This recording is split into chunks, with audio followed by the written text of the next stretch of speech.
মামুন, আপনাকে একটু একটা দৃশ্য দেখাতে চাই, একটু আমাদের ক্যামেরা পার্সন জামাল উদ্দিনকে অনুরোধ করব।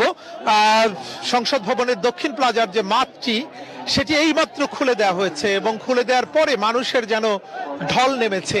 অর্থাৎ জানাজায় অংশগ্রহণ করার যে আবেগ এবং উৎসাহ, সেটি একটু দেখুন যে মানুষ দৌড়ে প্রবেশ করছেন কিভাবে, যেন জনস্রোত শুরু হয়েছে।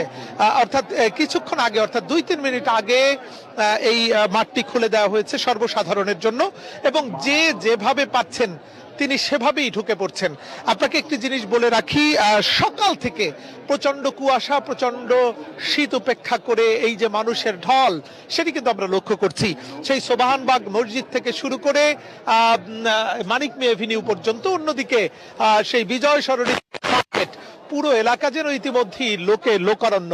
আপনাকে একটু জানাতে চাই, শুধুমাত্র এই মাঠ নয়, এর সামনে যে মানিক মে এভিনিউ এর যে মহাসড়কটি রয়েছে, বিশাল প্রশস্ত মহাসড়ক, সেই সড়কটি কিন্তু ইতিমধ্যেই ভরে গেছে এবং আশেপাশে 3টি মাঠ, যেটি আপনি ইতিমধ্যেই জানেন যে দক্ষিণ প্লাজা সংলগ্ন যে মাঠটি রয়েছে, সেই মাঠের দুই পাশে কিন্তু আরো 2টি প্রশস্ত মাঠ রয়েছে। সেই মাঠগুলোতেও কিন্তু ইতিমধ্যেই মানুষ আসতে শুরু করেছে।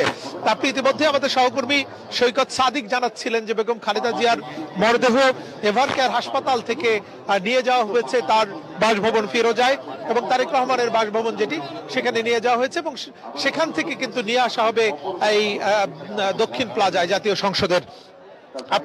আপনাকে জানিয়ে রাখি যে বেলা 2টায় অনুষ্ঠিত হবে এই জানাজা। এখনো প্রায় 4 ঘন্টা বাকি জানাজা শুরু হতে, কিন্তু মানুষ যেন আসলে তর সইছে না। তারা যেন কার আগে কে এই জানাজায় অংশগ্রহণ করবেন, সেরকম একটি প্রতিযোগিতা আমরা দেখছি। অর্থাৎ বেগম খালেদা জিয়াকে যে মানুষ ভালোবাসেন, দেশের সর্বস্তরের মানুষ দলমত নির্বিশেষে বেগম খালেদা জিয়া যে সকল দলমতের ঊর্ধ্বে উঠেছেন, সেটি কিন্তু প্রমাণ করে এই জানাজায় অংশগ্রহণ করার এই মানুষের জনস্রোত। আমরা একটু আমাদের ক্যামেরা পার্সনকে একটু সড়কের দিকে একটু দেখানোর জন্য অনুরোধ করছি, যদি সুযোগ থাকে, এবং সেই সড়কে যে মানুষের উপস্থিতি, সেটিও আমরা একটু দেখানোর চেষ্টা করব। ফার্ম গেট থেকে শুরু করে সেই আসাদ গেটের আড়ং পর্যন্ত পুরো রাস্তা কিন্তু লোকে লোকারণ্য। আপনাদেরকে জানিয়ে রাখি, বেগম খালেদা জিয়া তিনি শুধু একজন রাজনৈতিক নেতা নন, তিনি বাংলাদেশের সাবেক 3 বারের প্রধানমন্ত্রী, বিএনপির চেয়ারপারসন। একই সঙ্গে তিনি এমন একজন রাজনৈতিক ব্যক্তিত্ব যার জীবনে কখনোই কোনো নির্বাচনে হারার কোনো রেকর্ড নেই। অর্থাৎ যতগুলো নির্বাচনে তিনি তার জীবদ্দশায় অংশগ্রহণ করেছেন, সবগুলো নির্বাচনেই তিনি বিপুল ভোটে জয়লাভ করেছেন, যেটি বাংলাদেশের ইতিহাসে নয়,